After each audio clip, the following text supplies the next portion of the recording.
So for today's sermon, there's an illustration that I need your help with, and I need Charlie, and I forgot to ask him. So it's something that I mentioned. Yeah, you can do it, I promise. It's something I mentioned last week, but I want us to have the physical experience of feeling it in our bodies. So are you willing? Maybe? Some people are like, I don't know. It's not scary, so I'm just going to ask you to sing one note. But our goal is going to be to keep the sound constant for a full minute. So Charlie, if you could play some notes that most people can sing. Maybe an octave. So here we go, ready? For a whole minute.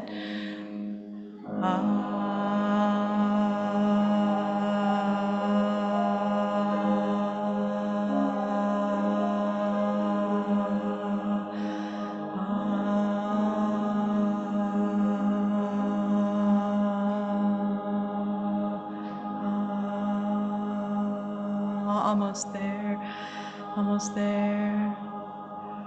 Okay. What happened? How many people were able to hold the note for the whole time? I see a hand raised. Wow, okay. Most of us, except one, had to stop and breathe, but the sound was continuous. This is my way of reminding you that even though these times we are living in are urgent, we need to take time to breathe, take time to rest. If you tried to hold that note the entire time, or if you keep yourself amped up on outrage about the latest thing happening in Washington, or if you work and work and work and work without a break, you will end up ill or disillusioned or burned out. These are upsetting times, and I hope that this congregation can be a place where you can find resources to help you get through. You've already done something to care for yourself and your mental health by coming here to be with people, to join in this service, to sing. Good job. Thumbs up for today. If you feel like you would like more ideas, there are some green sheets in the narthex with ideas for how to care for yourself when you're upset. There are practices, body practices, most of them, to help you re-ground yourself in the here and now instead of staying up in your head in the what if and oh my God, can you believe what just happened? I made these up right after the election and I updated them this week. What's listed on the sheet, those aren't the only ways to care for yourself, of course, but they're good ideas and they don't cost anything and you can do them almost anywhere. If we run out of paper copies, just let Blair know and she can make more. And if you're on Zoom and you would like an electronic copy, send a message to office@UUBN and Blair will send you that document. Several months ago when I chose the theme of courage for this series of worship services, I was thinking about what happens around this time. There's Black History Month in February and Women's History Month in March. And there are so many rich stories in these histories of people who persevered with courage and integrity. I thought we would have a chance to look up to some of those people to figure out how to be in our times. I did not imagine that we would be living through an attack on our democracy, an attack that would begin, as most authoritarian movements do, with marginalizing, demonizing, and straight up attacking some of the most vulnerable people. But that's what we've seen. I don't think I need to explain to you that those attacks are directly opposed to our faith's values of equity, justice, interdependence, generosity, and pluralism, and of course, the thing that holds it all together, which is love. Don't mistake me, this is not the mushy kind of love, pink candy hearts, greeting cards kind of love, but more the love that James Baldwin describes when he says, I use the word love here not merely in the personal sense, but as a state of being or a state of grace, not in the infantile American sense of being made happy, but in the tough and universal sense of quest and daring and growth. This fight for all people to be recognized as whole and holy and worthy of love and belonging as we know to be true has been going on for centuries, and it will probably go on after we are gone. But just because it's a long fight, that doesn't mean we can give up. Our association, the Unitarian Universalist Association of Congregations, along with our humanitarian organization, the Unitarian Universalist Service Committee, has set up what they're calling a Rapid Response Task Force. And you can be a part of it. It's just getting started. You can sign up to get action alerts with information about actions you can take, and also read statements released by the UUA in response to what's happening in the country. If you'd like to be a part of it, the link to sign up for alerts is in yesterday's parish news. This fight will require courage from all of us. It will require all of us to take a step back and breathe and take care of ourselves as well. I wanted to address what's happening in the country first before I get to the actual meat of my sermon, which is courage in our own personal lives and for the long haul. So I'm asking you to think for a minute to yourself. And after a bit, I'll give some instructions, and then we'll have some quiet time for people to think. And then I'm going to ask you to find somebody to talk to about this question. I'll invite you to find somebody, if you're here in the room, find somebody maybe you don't know or don't know well. And because we promote a culture of consent, if you don't want to do this, you don't have to. And you can signal by putting your hands on your chest like this. Culture of consent, it's okay to opt out, right? People who've been here a long time, is that right? Yes, that's true. If you're on Zoom, you don't have to participate either. You can just witness what's happening in the chat. So in your pair or your trio or in the chat, you'll have 4 or 5 minutes, and I'll ask you to share your time with each other. So again, I'll give you a prompt, we'll have some silence, and then I'll say go. So here's the prompt. Think about a time when you needed to be courageous in your life, not just in the moment, but for the long haul. You had to choose to be courageous time and time again. What was that situation, and what might you want to share? So I'm going to be quiet. We'll have a little bit of silence, and then I'll say go.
That's always dangerous to cede control of the room to you all.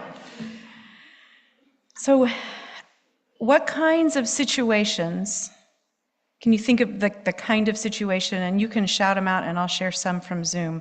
What kinds of situations were you courageous? In college? Relationships? Major change? Jobs? Caring for a loved one? Crossing cultural norms. What was the first word? Crossing cultural norms, or yeah. Demanding accountability from the government. Yeah. Being authentic daily. I've got from the chat person who was diagnosed with cancer every day takes courage. Someone who had to care for their wife when she was ill, their mom when she was ill, a close family member with mental illness challenges over many years, undiagnosed medical problems, anticipatory grief for a few family members. It takes courage to not live in grief all the time. Medical issues and an aging parent. Am I making the right decision? The current administration, starting a new job, transitions, courage to have hope, starting difficult conversations. Thank you for your participation. One that nobody mentioned that I think about is parenting. Yeah, parenting takes a lot of courage over the long haul. From younger kids who want you to let them do what everybody's doing, maybe from your family if you're not parenting the way your family was parented you, from society. Chronic and terminal illness, which several people mentioned. And I think of people in the LGBTQIA community who make the decision to come out and live as their true identity in public, and the fact that coming out is not a one-time event. It's a series of ongoing decisions. Do you share or not share who you are with the people who are around you? I think that in many of these situations, we're able to be courageous because we know what is true for us and we know what our life means. 20th century Black theologian Howard Thurman had this to say: "There is a quiet courage that comes from an inward spring of confidence in the meaning and significance of life. Such courage is an underground river flowing far beneath the shifting events of one's experience, keeping alive 1,000 little springs of action. It has neither trumpet to announce it nor crowds to applaud. It is best seen in the lives of people who do their work from day to day without hurry and without fever. It is the patient waiting of the humble ones whose integrity keeps their spirits sweet and their hearts strong. Whenever one encounters it, a lift is given to life and vast reassurance invades one's being. To walk with such a person in the daily round is to keep company with angels." Bishop Mary Ann Buddy, who you heard from earlier, has more to say about courage in her book, How We Learn to Be Brave, which I have been reading. She is the person who spoke at the inaugural prayer breakfast and asked the president to show mercy. She has come against Trump before when he had his photo op in front of a church that was in her diocese. And she also provided for the internment of Matthew Shepard's ashes in the National Cathedral because his family had not buried his ashes for 15 years for fear that his gravesite would be vandalized. So she knows a thing or two about courage. In the short excerpt we heard earlier, she mentions that courage requires, quote, "a lifetime of small decisions that set us on a path of self-awareness, attentiveness, and willingness to risk failure for what we believe is right." Courage for the long haul requires, as these two folks tell us, confidence in the significance of our lives, self-awareness, attentiveness, and willingness to risk failure. I hope that this church offers you a way to find confidence in the meaning and significance of your life. I hope you build your capacity for self-awareness here, that you can practice attentiveness, that you will risk failure. I want us to be a community that grows and nurtures courage in all of us. Our small groups are ideal places to do that work, and if you're not connected yet, let me know. Life calls us to be courageous in the outside world, in ourselves, in our families, in our community, in our nation. How will we get through this? What? Together. Oh, that's right. How are we going to get through this? Together, with courage, with conviction, confidence, self-awareness, compassion, and love. Let's do it together. Let's sing. Life Calls Us On is our closing hymn. Please rise in body or in spirit and remain standing for the benediction if you choose to stand.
To signify the end of our worship service each Sunday, we release the flame of our chalice.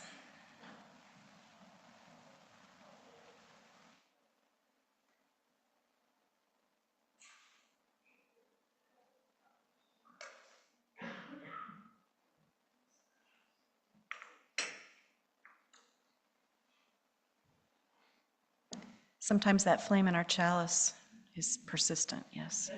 Please join me in these words of dedication, which to signify the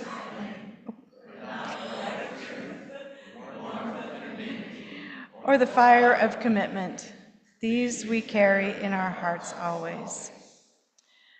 And now may you go from here with courage in your heart, with the flame from our chalice, and may you know that you are whole and holy and worthy of love and belonging.